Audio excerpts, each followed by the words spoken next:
बिस्मिल्लाहिर्रहमानिर्रहीम, अस्सलाम वालेकुम। कैपिटल टॉक में खुशामदीद।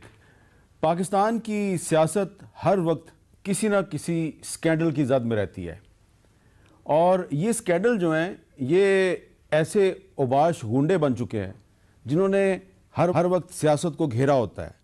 यानी कि सियासत ना हो गई, रज़िया हो गई जो हर वक्त गुंडों के घेरे में रहती है। और ये जो स्कैंडल है कभी छोटा होता है, कभी बड़ा होता है, कभी कोई इखलाकी स्कैंडल है, कभी कोई मुआशी स्कैंडल है। अब एक नई किस्म सामने आई है और वो है ऑडियो स्कैंडल, यानी कि ऑडियो लीक होती है और उसका भी एक स्कैंडल बन जाता है।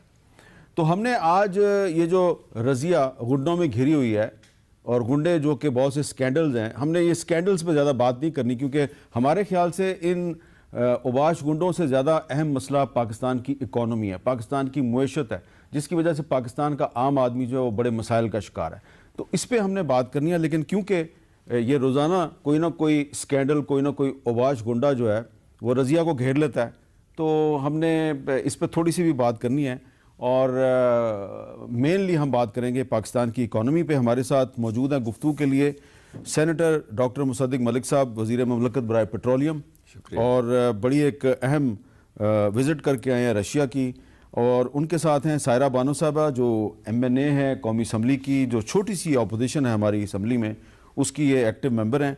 और डॉक्टर मोहम्मद ज़ुबैर साहब जो कि माहिर मुआशियात हैं और साबिक मिनिस्टर भी हैं, लेकिन हम उनसे आज एक इकोनॉमिस्ट की हैसियत से बात करेंगे।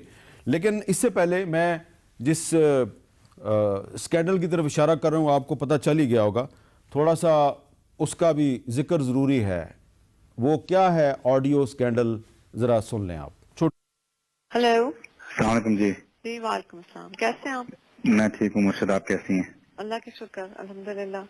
खान साहब की कुछ घड़ियां हैं, उन्होंने कहा है कि आपको भेज दें, आपको भेज दूं, वो आपकी उनको बेच वगैरह दें क्योंकि उनकी यूज की नहीं है, तो वो चाहते हैं वो आप कहीं कर दें।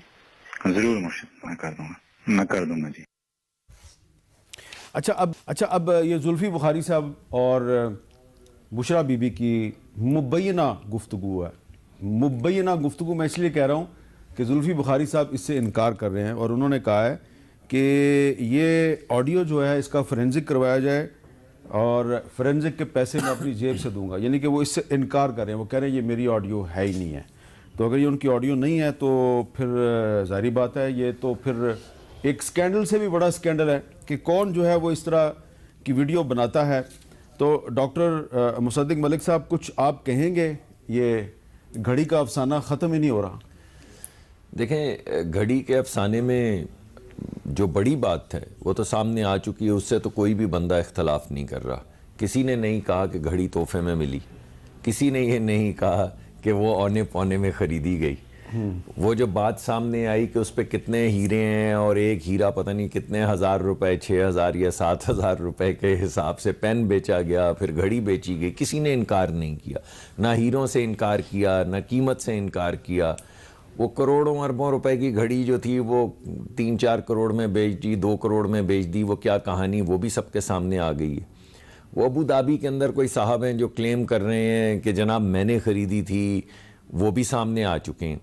एक शफीक साहब भी सामने आए हैं, उन्होंने कहा कि ये जो दावा किया गया कि इमरान खान साहब ने घड़ी मुझे बेची थी, मैंने नहीं खरीदी, वो भी सामने आ गया। वो भी सामने आए।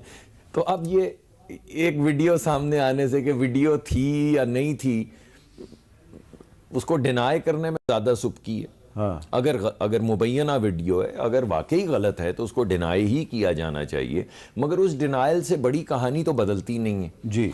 और वो सुनने में ये भी आया कि जिनने दी थी उन तक खबर पहुंची कि आपकी घड़ी हम तक पहुंच गई, अगर चाहे। क्या सुबकी की बात है। ठीक है। तो मैं ये समझता हूँ कि जो बड़ी चीज़ हमारे सामने आ रही है वो ये है कि हाथी के दांत खाने के और दिखाने के और हैं। जो तराजू इस्तेमाल किया जाता है वो अपने लिए कोई और है और दीगर लोगों के लिए कुछ और है। तो असल अहम चीज़ ये है कि जो हिपोक्रेसी है या दोगलापन जो है वो बार बार सामने आ रहा है। ठीक है। और हर लिहाज से सामने आ रहा है। तो ये टेप है या नहीं है, इससे कोई चीज़ मटीरियल नहीं बदल